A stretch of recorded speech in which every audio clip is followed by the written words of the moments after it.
an AppleVis original.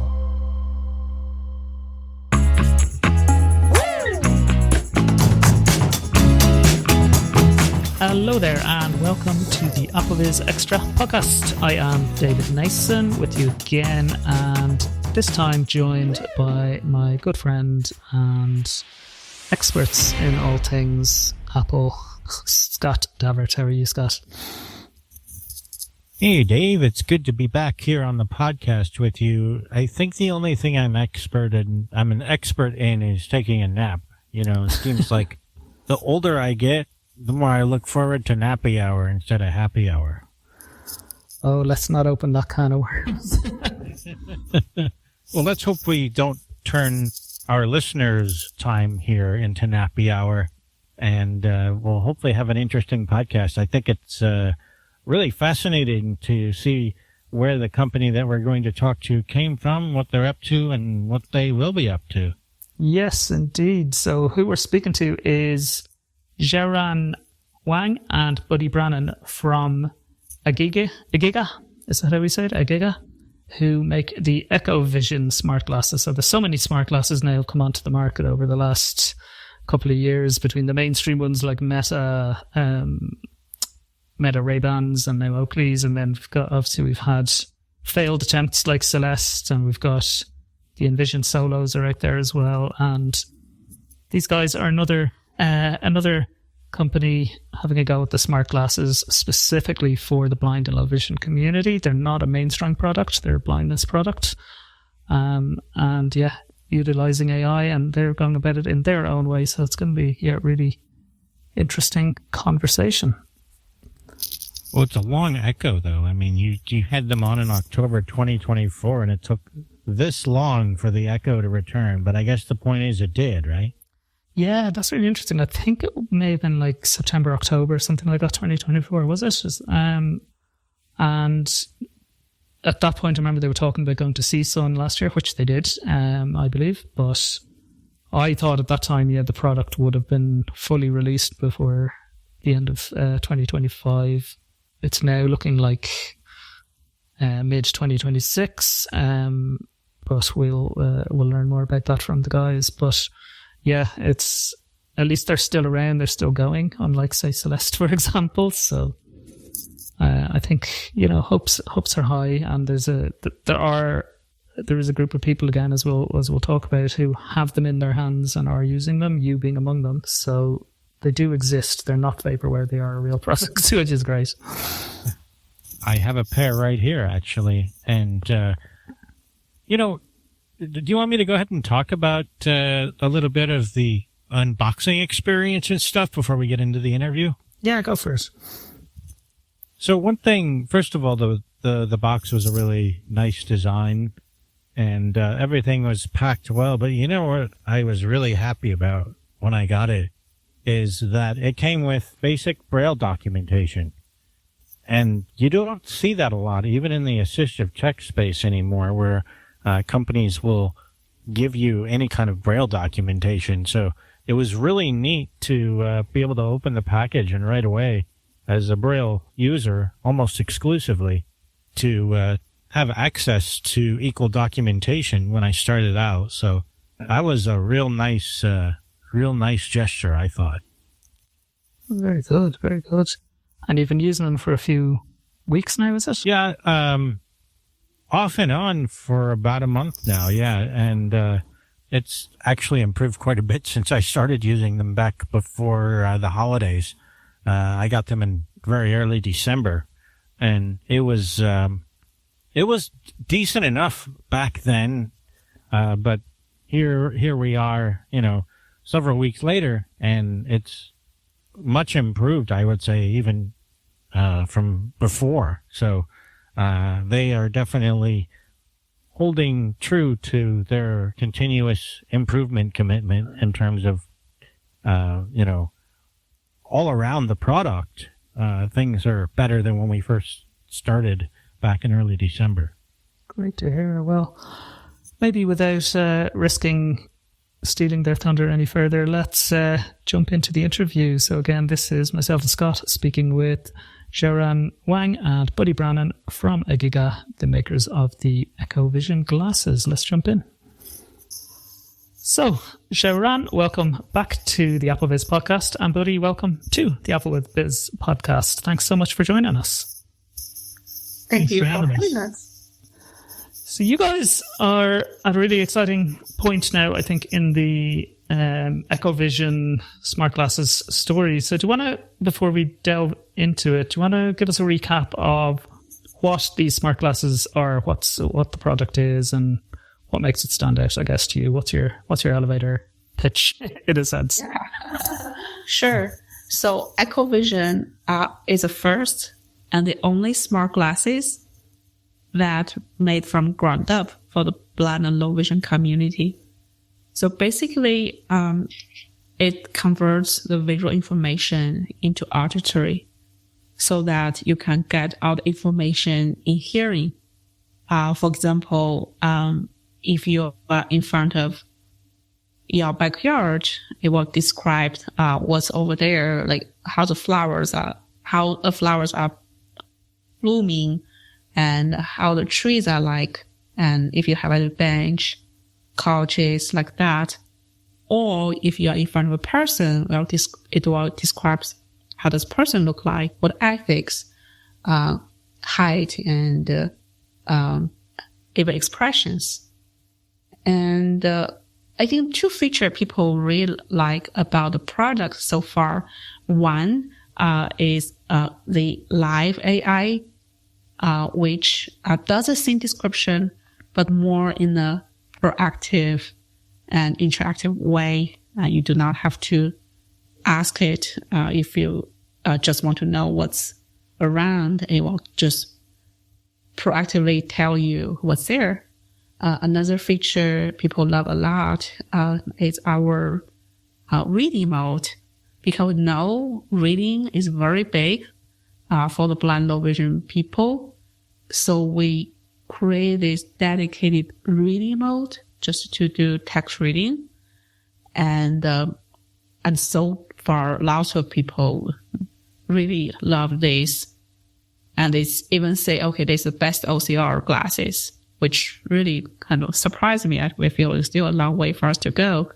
But I'm happy to see people show great interest with this feature. I really love using it. I have at least one or two people who have said that they have read entire novels with it. I'm not sure that that's something that's very common at the moment, but I know at least one or two people who say that they have. I like to say that what we do in a way that other smart glasses really don't. We're not trying to be everything. We're trying to be something very specific, and that is to provide hands-free access to visual access, or hands-free access to visual information that we're not going to otherwise be able to get independently. A lot of other products want to be your scheduler and your contacts manager and your this and your that and your all these other things. But no, we want to really concentrate on doing the thing that we're doing very well. And that is that we want to provide information to blind people that they're not otherwise going to have. Buddy, I was having a flashback to you on Triple Click Home or something there, I think, saying just, we talk about some app going like, you just push the button and it works and it does something, which is very funny. It's just like a little flashback. Click Home. But what I was going to ask though, this is AI, obviously. Is it using a particular model? People might be curious to know, or is it a mix of models, or how does that side work? Before we get even into the subscriptions and all that side of it. Yeah, so you are point very interesting. Because like we really want to make these classes very easy to use. So besides voice activation and voice command, we actually building lots of high frequency use case into the hardware, so that you can control it by simply push the button. And if just one button, that is scene understanding. 2 button, that's live AI. Push the button 3 times, that's the text reading. And as simple as that. And so we use like different models to power the experience, so that for each use case, it has the best experience for the user. We actually evaluated the models, the state-of-the-art model available in the world, and pick the one that's best for certain use cases, and then optimize it for that. So it's like, it's not one, it's actually lots of models putting up together. Also, we have our in-house model for certain experiences as well. So you can think of us as like the integrator of all these AIs. But what we really care about is experience. Okay, that sounds really interesting approach. And you mentioned that you press a button to change the mode. So is this a sort of, it's a mix of physical button press and voice activation, depending on what you're doing? Physical button, you do not have to talk if you don't want to. You can talk and ask follow-up questions or interrupt it. You could do that. But we want to give you the choice of not talking and getting the information. Okay, I really like that, because I think we all know the feeling of feeling awkward talking to our AIs in public. And you said you go to a restaurant, you want to read that menu, but you don't necessarily want to be talking to a device. So, yeah, that's really interesting. Scott, I think you were going to jump in. I always have something to say. Dave, you know that. We've been doing these a long time. Well, a couple of things. First, regarding those experiences of having the ability to use buttons instead of having to constantly be talking in some places when maybe you don't want to do that. For me, that's actually, as a Pioneer user, something that has really come in handy depending on what I'm doing.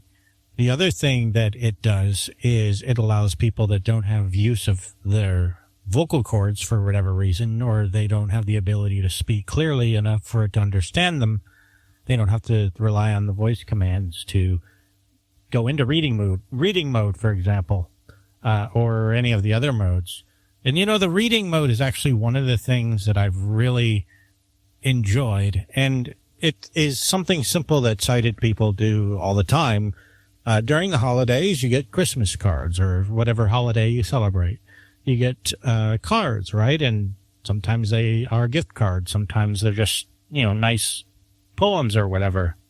But this year, for the first time during a Christmas celebration, I was able to use reading mode to have the cards read to me. I didn't have to have somebody else do it. And it was able to come directly into my hearing aids, which was also great. So that's just one example of a situation where these glasses really came in handy.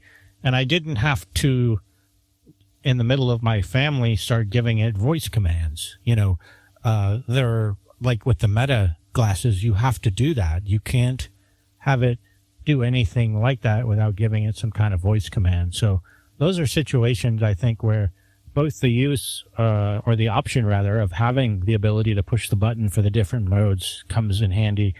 And also an experience from my perspective that really was very liberating in that I could read the cards just like everybody else. So I had a similar thing over Christmas myself. When we were doing our Christmas gifts, Angie, my wife, always finds the best T-shirts. Always.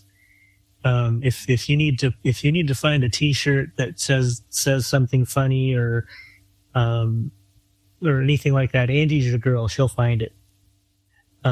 So she got me a bunch, like 6 or 7 different T-shirts. And I got to use my Echo Vision glasses to read them and describe them. And so I got to, I got to go through my gifts and have it describe all of my shirts and laugh at them without having to have somebody else tell me what they were first, which was kind of cool. I've never been able to do that before. And I really appreciated that ability. It's so great to hear all this, what you guys just said, that made me feel so fulfilled. And yes, I think when we designed EcoVision, we felt it's very important for people to have access to the same information in an equally way. Say, if a sighted person can read a book without asking a question, or can see this without seeing a word, we should allow the blind low vision people be able to do it the same way. That's why we designed this integration of the command into the hardware so that people don't have to speak out loud when they want to get this information. And also another thing I learned actually in this ATIA trip is some people, they work with lots of seniors, and they say it's actually easier for them to remember these 1, 2, 3 push buttons rather than remembering a prompt or a command, which often the time quite challenging for the seniors, which shows another advantage that EcoVision has on the seniors. Yeah, absolutely. And I can remember a post on AppleVis not too long ago, somebody asking exactly this, like, are there any products yet that will allow me to read physical books in a way that would work and make sense, because not everything is even available. Even today, there's old books and things that you may have on bookshelves, and he's a reader, he wants to have shelves with bookshelves like other people and be able to sit on the sofa and read the book.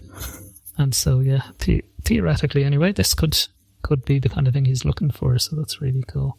Could I ask a bit about the hardware, actually? And I'm sure, Geron, we probably spoke about it when you were on back in 2024, but things may have moved on, or people may obviously just not remember the details. What sort of hardware is it? Are they sunglasses, or are they clear glasses, or is it up to the customer? And are there speakers, above your ears like on the Metas, or how does the volume side of things work? So about it, I will talk about it. Please feel free to chime in if there's anything you want to add. So you can think about EcoVision as a super mini computer. So it has a SoC. It's kind of like the core chip on your cell phone. It has cameras, has lots of sensors like ambient light sensor, motion sensors. It has mics, 4 mics at different places. Has 2 speakers, stereo speakers, and so it has cameras, of course. So basically, what it does is the camera is used to capture the scene, and then AI will analyze it, generate the content, and then convert it to audio and send back to the user and play it out through the speakers. And so this is a hardware specification of the glasses. And as to the lens, so we have different options. You can choose clear lens, or you can have different tinted color. I think right now, so previously for pioneers, we provided black, green, and brown. But we've found out very few people want the brown or green. So we may only provide black in the future. So black versus clear. We also support transitional lens, prescription lens, and also the tinted lens. They are all polarized, so that gets another layer of protection under the sun. And we are talking about the lens, I have to mention these cute accessories, which we are giving out for free for all the pioneers, and also for other people who have pre-ordered. It's a sunglasses clip-on. So basically, it's a piece of sunglasses.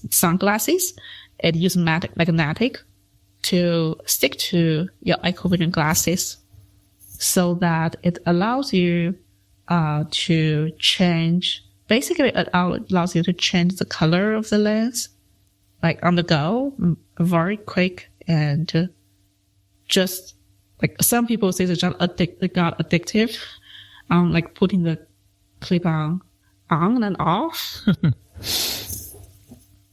Yeah, like they put them on when they're outside because it's they want the sunglasses, and then take them off after when they go in. Because so I got the clear lenses. I didn't need any of the other like tints or anything. So, I could put them on if I wanted to block more sunlight. Yeah, it's one of the things I'm always torn on because I have some vision remaining. So sometimes when I put sunglasses on, I feel like I'm taking away some of what I have remaining, you know what I mean, by making things darker. But at the same time, if it's particularly sunny, maybe I would want them. So maybe something like the clear ones with the clip-on might be exactly what I would be best with. And I want to speak to the speakers. They're open ear speakers in a similar way to how like the Meta glasses do it. It's they direct the sound towards your ears.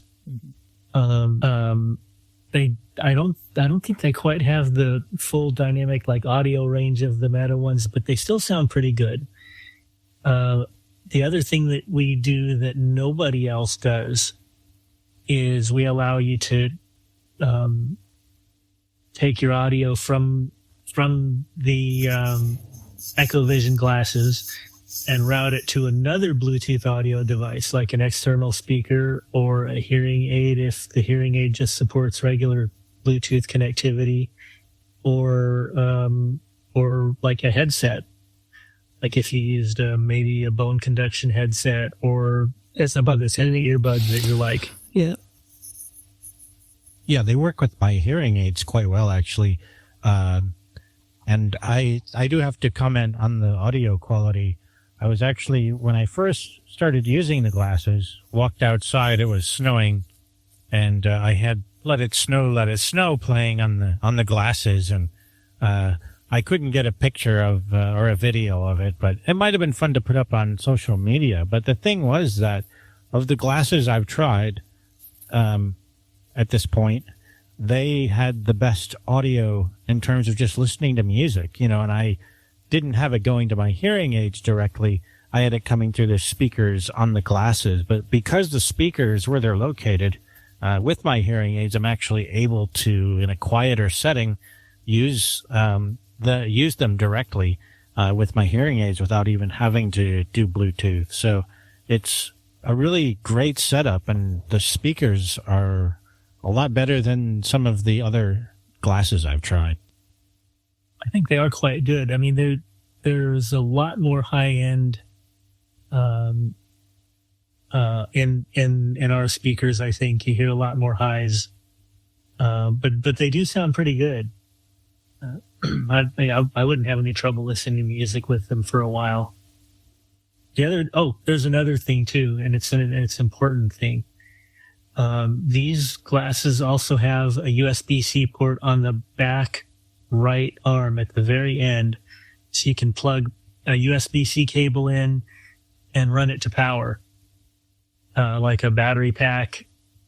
Any sort of phone battery bank should work, and they'll continue running off of that, as opposed to like the Meta glasses. They only charge from the case. And if you want to use another cable, there's like an aftermarket cable that this guy makes that clips to the nose, where the charger would normally go, where the charging case would normally connect, and then they kind of go down from there. But These just use a regular USB-C cable, and we designed them on purpose so that you can run them off external power. Oh, and I have to mention this. I don't think we said this enough. You can actually use the charging case as a power bank for the glasses.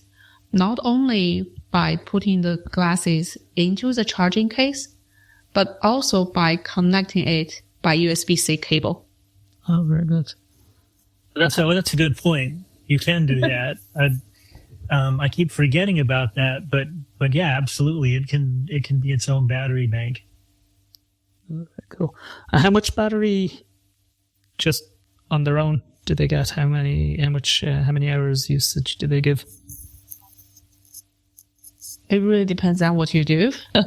So at the beginning, when we designed this, we're thinking about a moderate usage. Maybe you answer a phone call on it, listen to some music. Of course, you will use this scene description, book reading mode, which costs a little bit more energy to do.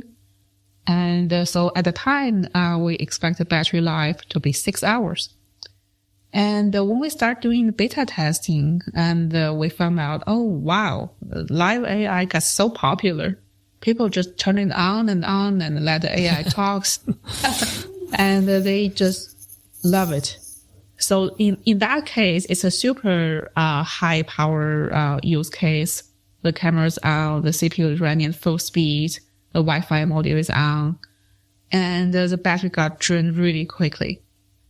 And that's why we decided to do a battery upgrade for the final edition of the hardware that increased the battery life by another 50%, another 50%, so that to extend the usage overall, and especially that extend the usage of using live AI, and also Era VMI call time can be extended as well. Before we go on to another topic, speaking of the battery case, it's allows you to, there's a button on the back of it that will emit tones to tell you approximately how much battery life you have on the case as well. So that is a really handy feature that we haven't really seen yet. And so that I think is also extremely helpful for people, so that oh, I need to charge the case versus no, I don't. You can kind of plan your day that way if you want to, and say, oh, well, I have enough battery for one charge in the case, so I'm just going to go ahead and run with it. Or, oh, there's only 25% left on the battery case, I better charge it. I think that's also a really handy function. Yes, thank you for bringing this up, Scott. Thank you for noticing this, all the detail we designed for the product. Yes, we found it's very important to make the product accessible in all the ways. So all the mainstream products are heavily rely on LEDs, on the status of the battery or charging. So like green means something, orange means something else, flashing means something. And we know all this is not accessible for people who cannot see well. So that's why we specifically make sure the charging case can play audio so that people can easily know the battery level by just pushing that button on the charging case. And similarly, when you put the glasses in charge or disconnect the charge, it will claim itself like power connected, power disconnected as well, so that it's very accessible. You know what's going on. You have full control of it. Yeah, absolutely. It's a great feature. And that you were talking about the Pioneers Edition versus the Final Edition and the battery upgrade.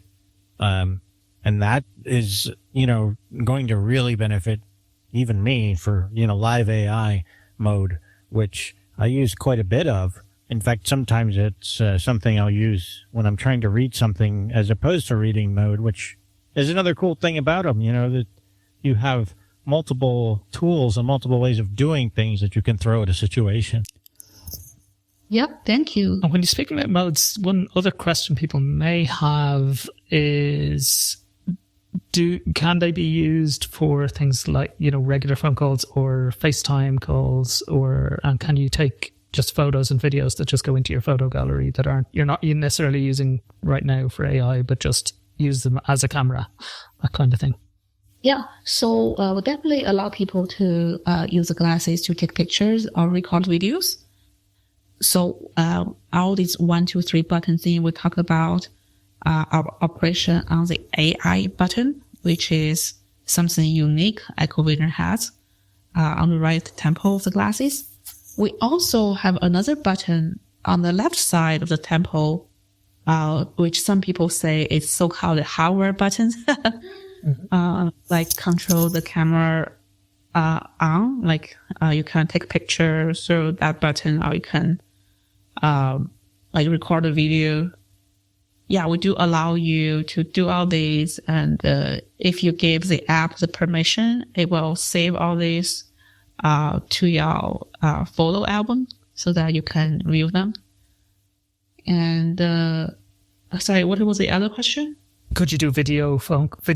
Like WhatsApp or FaceTime or? Unfortunately, we cannot do that.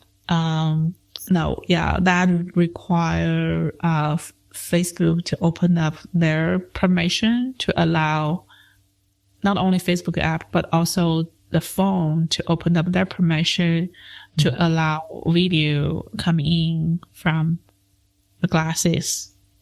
Makes sense. Yeah, I know it's. Yeah, maybe there are ways to do it. I'm thinking about it. I'm thinking about it loud. I think if there's strong need, maybe there's a way to do it. Yeah, but I sorry, I do not have a yes for sure at the moment.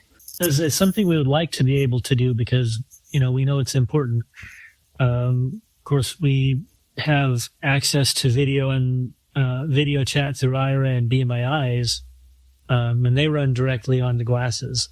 So having some kind of thing where we could have a video chat with somebody that we know that in the same kind of way would be something we'd like to do, but like Sharon said, don't know what that's going to involve to be able to do it.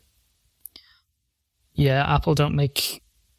I don't know about the Android side, but I know Apple don't give all apps just access to external cameras. So, yeah, I'd imagine there'll be some thinking to do, and there's probably other things that are more urgent.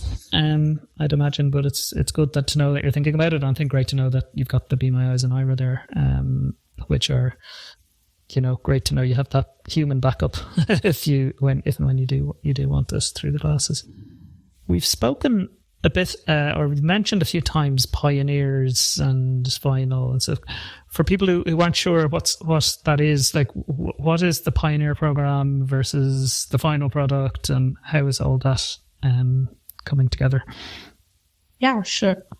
So, we have been running pre-orders last year, and we really appreciate people's support. At a point, I still remember we were calling for beta volunteers.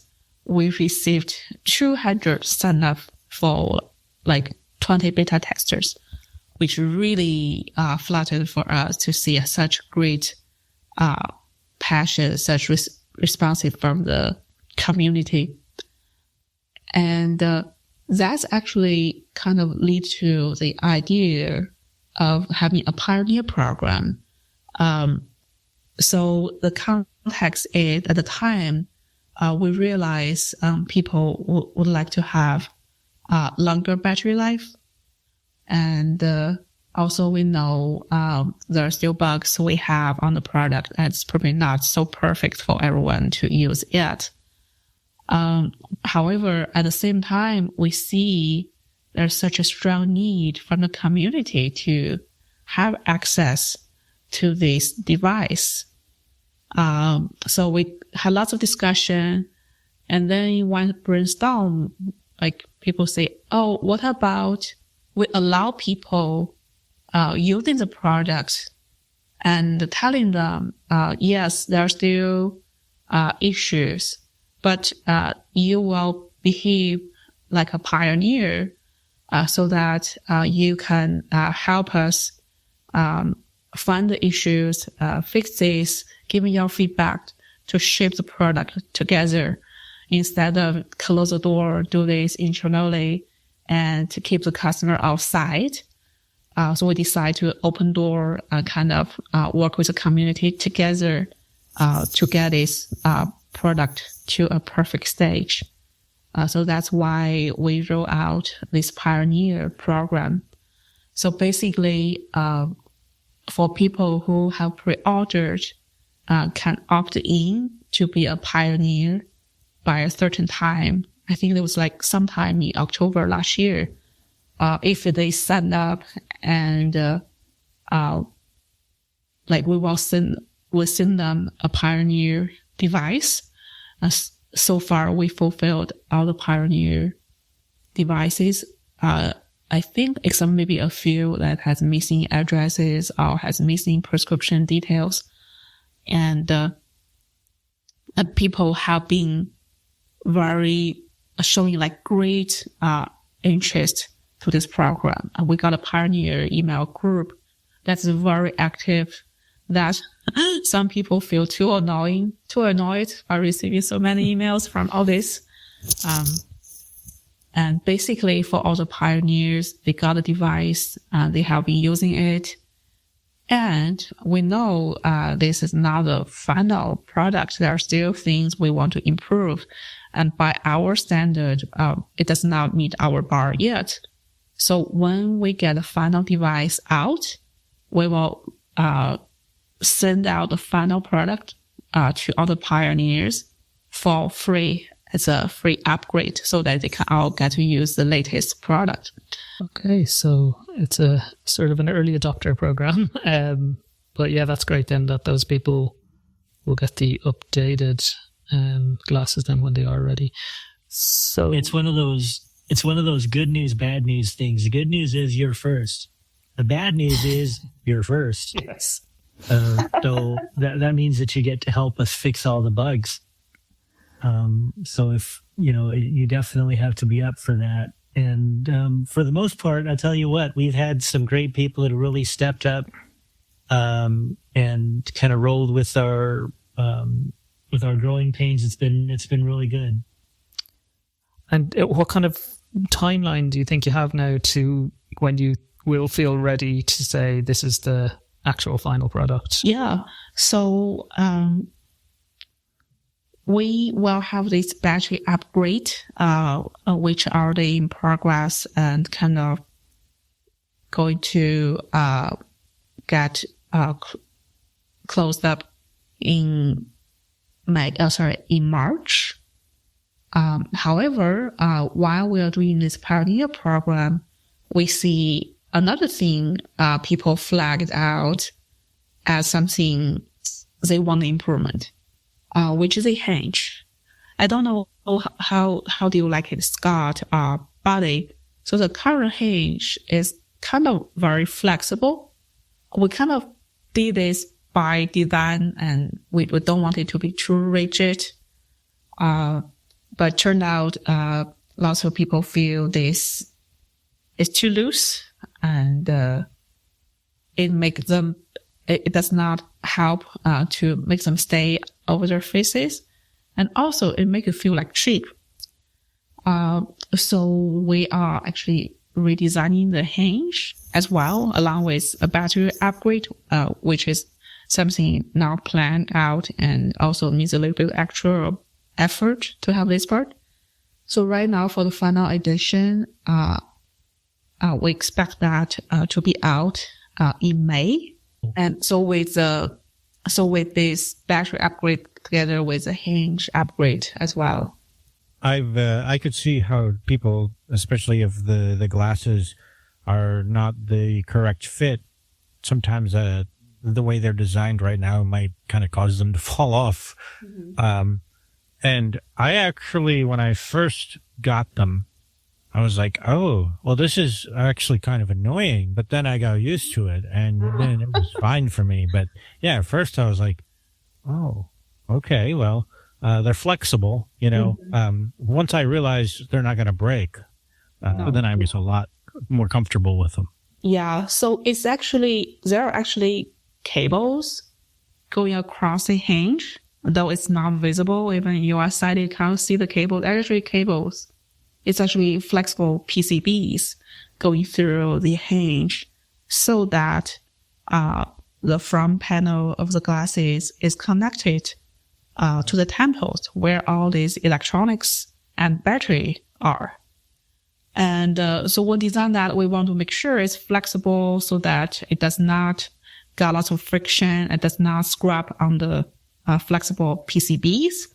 But I guess it's kind of too flexible. And also because like the hinge is made of metal, so it's actually quite a process to get this metal. The new design got prototyped, got these samples, and then testing, assembled and tested. So it's kind of very iterative to get to the right point so that it can feel the right friction.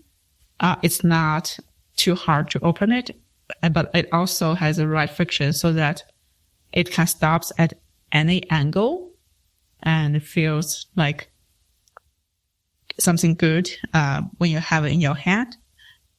Yeah. But the downside is, yes, it's taking more time, and which I really hate to say. As you know, like there are times we got late, and I really appreciate the patience the community has on us. And because of this, and also because we also see such a strong need in the community to get access to the device. So the decision we recently made is we expand the Pioneer program to more people. So for the first priority, of course, is given to people who have pre-ordered. So for people who pre-ordered, we plan to send you a Pioneer device unless you don't want to receive it. And so that you can use this while waiting for the extra time for the final edition to arrive. Great.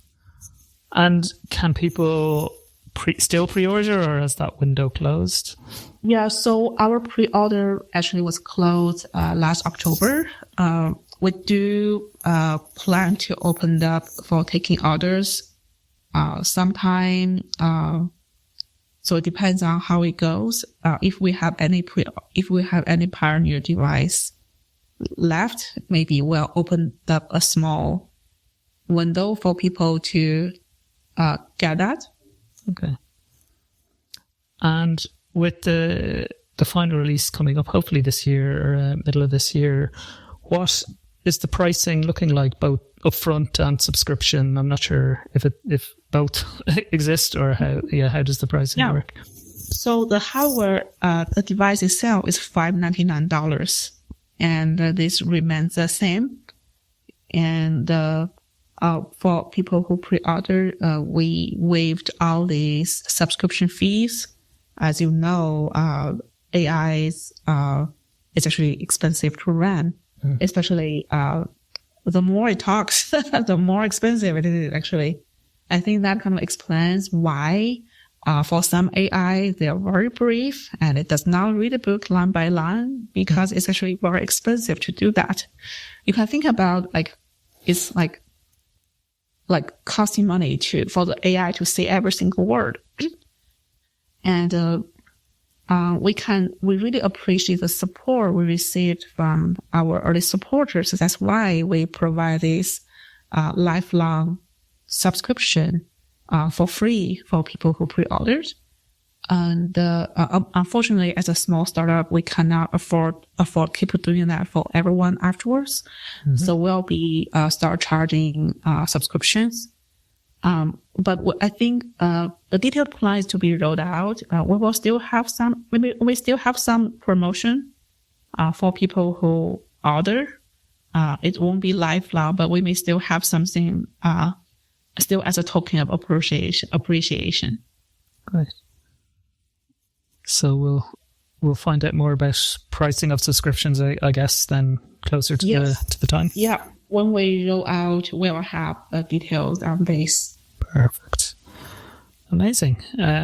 Yeah, I think it's a really interesting, exciting product, and we know there's been a lot of talk in this space, and a lot of various products have come along in this space, and some have been more successful than others. So really wish you well and hope this one is as successful as it's showing promise. So yeah, thanks so much. Is there anything else you guys wanted to talk about before we wrap up? I would really want to add on, like, I have received so much praise, thanks, and welcoming from the community since I started working on this. And especially since we started the Pioneer program, I saw so many, like, actual pioneers trying to help each other. So one thing really touched me recently is we had a Pioneer wish list. So basically, my co-founder and our CTO was summarizing the issues we have, all the features the community request, and put it into a document called a Pioneer wish list. And we send this out to the Pioneer and keep updating that so that they know what we're working on. If there are a problem, it's tracked, or if it's solved. And actually, the very first document we sent out was not the format the community was familiar with. It was sent out in Google Sheets, which is our internal IT platform. I think it is accessible, but because it's something relatively new, so lots of people are not familiar with it. So there's some discussion about, how can I see this? And so I told Hua Song, who's my co-founder, we'll send this out. I said you have to send out more accessible version of this, maybe put it in an email. Then before he even did this, some pioneer in the group who is also a blind low vision person, I believe, and put this into an email and send this out, which really have to say, I do not know how to describe this. It's really made me feel, wow, we really have to deliver something really good. Otherwise, I feel I do not do enough for this community.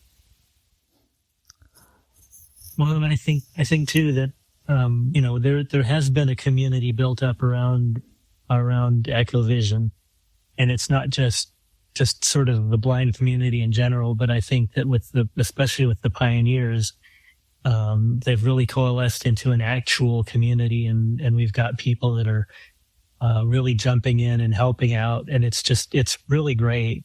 I think that's a real important point, actually, about community engagement. We keep coming back to this, and I would say of all of what I've tested and all the things I've done, a lot of the products which do become fully successful and which continue to be resilient are those that engage with the customers that they're attempting to serve. So I just want to take a second and commend you guys on continuing to interact with the community and receiving that feedback and actually taking action associated with it.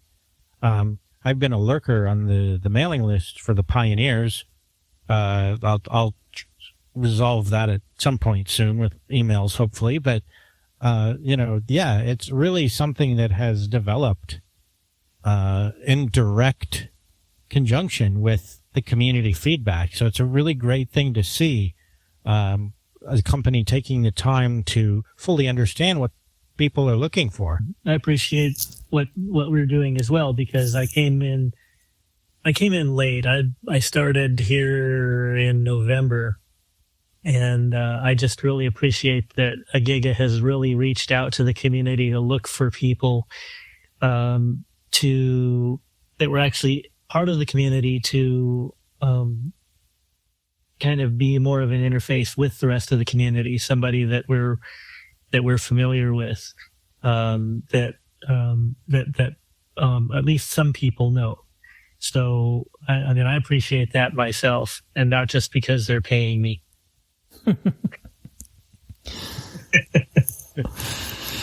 No, that's great. I think a lovely note to wrap up on. So, just once again, I want to say huge thanks to both Zheran and Buddy for joining us. Thanks, guys. Thanks for having us. Thank you. And thank you very much. We look forward to what the future holds. It looks bright, even through the EchoVision glasses. The future's so bright, we got to wear EchoVision. Great stuff. So that was Zheran and Buddy from Agiga about the EchoVision glasses. An interesting chat, I think, Scott. Yeah, like I've said before, the engagement with the community is great, and I think that's really what's contributing to their success and their continued improvement. So I very much look forward to seeing where all of this stuff goes, and maybe the Echo from 2024 that rebounded in 2026 will have another rebound later when the final product comes out. So I'm looking forward to that and seeing where this goes.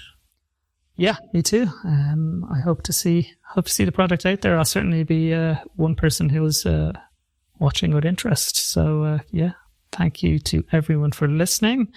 Thanks again to Zheran and Buddy for joining us, and thank you, Scott, for co-hosting with me today. Thank you for co-hosting as well, although we were pretty much the hosts. And also thanks to our listeners who stuck with us this long. Bye, everybody. Thank you. This podcast was brought to you by the community at AppleVis.com. AppleVis, empowering people who are blind, deafblind, or who have low vision to get the most from Apple products and related technologies. A proud member of the Be My Eyes family. For more information, visit our website at www.applevis.com.